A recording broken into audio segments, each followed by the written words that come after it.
friends, welcome to Simis Nadan kitchen. ഇന്ന് ഞാൻ ഉണ്ടാക്കാൻ പോകുന്നത് റെസ്റ്റോറന്റ് സ്റ്റൈലിലുള്ള ഒരു ചില്ലി ബീഫ് ആട്ടോ.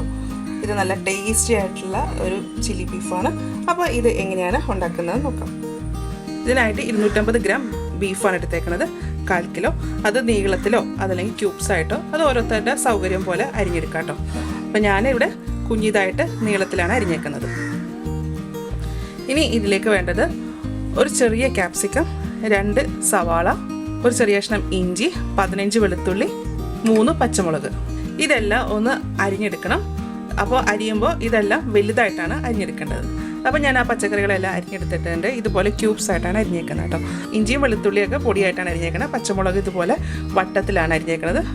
ഇതിൽ നിന്ന് കുറച്ച് ഇഞ്ചി, സവാള, ക്യാപ്സിക്കം മാറ്റി വെച്ചിട്ടുണ്ട്. ഇത് നമുക്ക് ഗാർണിഷ് ചെയ്യാൻ വേണ്ടിയിട്ടാണ്. അപ്പോൾ ആ ഗാർണിഷ് ചെയ്യാനായതുകൊണ്ട് ഇഞ്ചി ഞാൻ ജൂലിയനായിട്ട് കുറച്ച് കട്ട് ചെയ്തെടുത്തിട്ടുണ്ട് കേട്ടോ. ഇതിനൊരു ടൊമാറ്റോ പ്യൂരി ഉണ്ടാക്കണം. അതിനായിട്ട് നല്ല പഴുത്ത തക്കാളി എടുക്കുക. തക്കാളി എടുത്തതിന് ശേഷം ഇതിൻ്റെ സ്കിൻ ചെറുതായിട്ടൊന്ന് പൊട്ടിച്ചു കൊടുക്കുക. അതിനുശേഷം ഇത് പാത്രത്തിലേക്ക് ഇടുക. അതിലേക്ക് നല്ല തിളച്ച വെള്ളം ഒഴിച്ചു കൊടുക്കുക. ഇത് ഒഴിച്ചതിന് ശേഷം ഒരു 10 മിനിറ്റ് കഴിയുമ്പോഴത്തേക്ക് ഇതിൻ്റെ തൊലിയൊക്കെ നന്നായിട്ട് ഇളകിയിട്ടുണ്ടാവും. നമ്മൾ തക്കാളി കുറച്ച് നേരം വെള്ളത്തിലിട്ട് വെച്ചിട്ടുണ്ടായിരുന്നല്ലോ, അതിനെ എടുത്ത് നോക്കാം.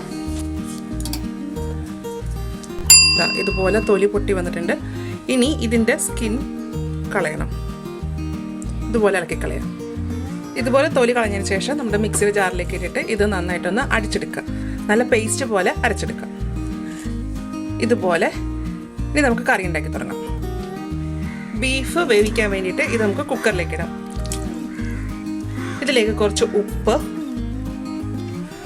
1/2 ടീസ്പൂൺ കുരുമുളക് പൊടി, ഒരു പകുതി ചെറുനാരങ്ങ അതിൻ്റെ അകത്തേക്ക് പിഴിഞ്ഞൊഴിക്കാം. ഇനി ഇത് കൈ കൊണ്ട് നന്നായിട്ടൊന്ന് മിക്സ് ചെയ്യാം. ഇതിലേക്ക് ഒരു 1/4 കപ്പ് വെള്ളം ഒഴിച്ചു കൊടുക്കാം. നമുക്ക് ഇതിനൊരു സ്റ്റോക്ക് വേണം. അതിന് വേണ്ടിയിട്ടാണ് ഞാൻ 1/4 കപ്പ് വെള്ളം ഒഴിച്ചേക്കുന്നത്. ഈ ബീഫിൽ നിന്നും വെള്ളം ഇറങ്ങി വരും. ഇനി ഇത് നമുക്കൊന്ന് വേവിച്ചെടുക്കാം. ഞാനിതെങ്ങനെയാണ് വേവിക്കുന്നതെന്ന് വെച്ച് കഴിഞ്ഞാൽ ഫുൾ ഫ്ലെയിമിൽ 1 വിസിൽ, പിന്നെ ലോ ഫ്ലെയിമിൽ 2 വിസിൽ. അന്നേരത്തേക്ക് എൻ്റെ കുക്കറിൽ ബീഫ് വേവും കേട്ടോ. ബീഫ് വേവുന്നത് ഓരോരുത്തരുടെ കുക്കർ അനുസരിച്ചിട്ട് വ്യത്യാസം വരും കേട്ടോ. അതിലേക്ക് മാറ്റാം. ഇപ്പോൾ കുറച്ച് സമയം ആയിട്ടുണ്ട്. ഇനി ഇത് തുറന്നു നോക്കാം.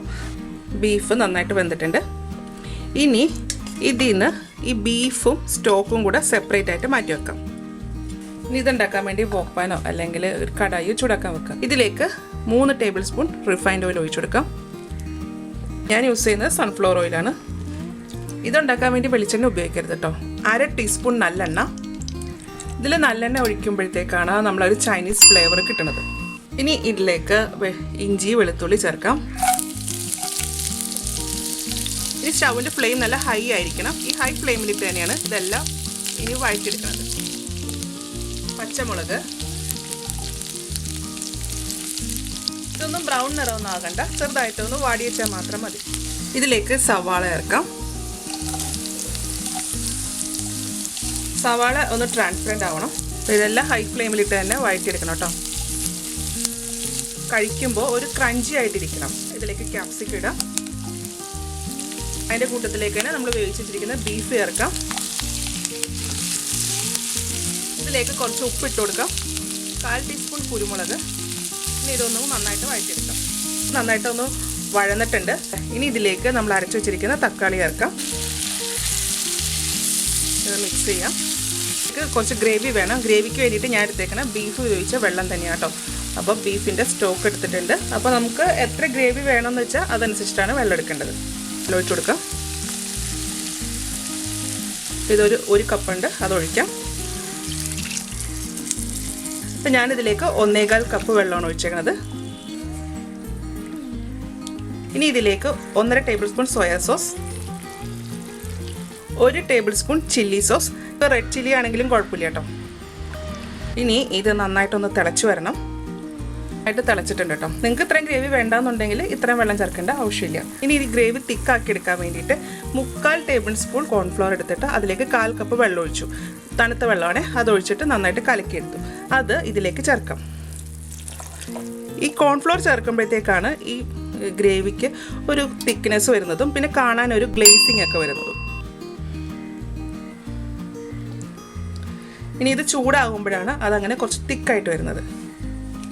ഇനി ഇതിലേക്ക് വേണമെന്നുണ്ടെങ്കിൽ സ്പ്രിംഗ് ഓണിയനോ അല്ലെങ്കിൽ സെലറിയോ ചേർക്കാം കേട്ടോ. അപ്പോൾ ഞാൻ ഇതിൻ്റെ അകത്തേക്ക് അത് ചേർക്കുന്നില്ല. അതിന് പകരമായിട്ട് എനിക്ക് കൂടുതലും അത് ചേർക്കുന്നതിനേക്കാൾ ഇഷ്ടം നമ്മുടെ മല്ലിയില ചേർക്കുന്ന കേട്ടോ. അപ്പോൾ നമ്മൾ ഇൻഡോ ചൈനീസ് വേർഷനല്ലേ ചെയ്യുന്നത്. അപ്പോൾ ഞാൻ ഇതിൻ്റെ അകത്തേക്ക് കുറച്ച് മല്ലിയില ഇട്ട് കൊടുക്കും. ഇനി ഇത് നന്നായിട്ടൊന്ന് മിക്സ് ചെയ്തെടുക്കാം. ഇനി ഇതിലേക്ക് 1/2 ടീസ്പൂൺ പഞ്ചസാര, 1/2 ടീസ്പൂൺ വിനാഗിരിയും കൂടി ചേർക്കാം. ഇനി ഇത് നന്നായിട്ടൊന്ന് മിക്സ് ചെയ്തെടുക്കാം.